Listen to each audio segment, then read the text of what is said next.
ಹೀಗಾಗಿ ತಾವೆಲ್ಲರೂ ಕೂಡ ತೀರ್ಮಾನ ಮಾಡ್ಬೇಕ.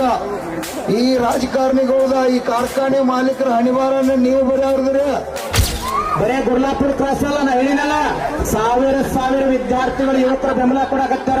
ಇಲ್ಲ ನೋಡಾಕತ್ತೀನಿ, ಕೆಲವು ಮಂದಿ ಯುವಕರು ಬಂದಾರ. ಎಂದೂ ಕೂಡ ಪಾಪ ರೈತ ಸಂಘ ಅಂದ್ರೆ ಗೊತ್ತಿಲ್ಲ, ರೈತ ಹೋರಾಟ ಅಂದ್ರೆ ಗೊತ್ತಿಲ್ಲ, ಬ್ಯಾಂಕಿನ ನೌಕರಿ ಮಾಡೋರು, ಡಾಕ್ಟರ್, ಇಂಜಿನಿಯರ್, ಇವತ್ತು ಬೆಳಗಾವಕ್ಕೆ ಹೋಗಿ ಡಿಜೆ ಹಚ್ಚಿ ಕುಣಿತಕ್ಕಂಥವ್ರು ಗುರ್ಲಾಪುರಕ್ಕೆ ಬಂದಾರ ಅಂದ್ರೆ ತಾಕತ್ ಹೆಂಗದ?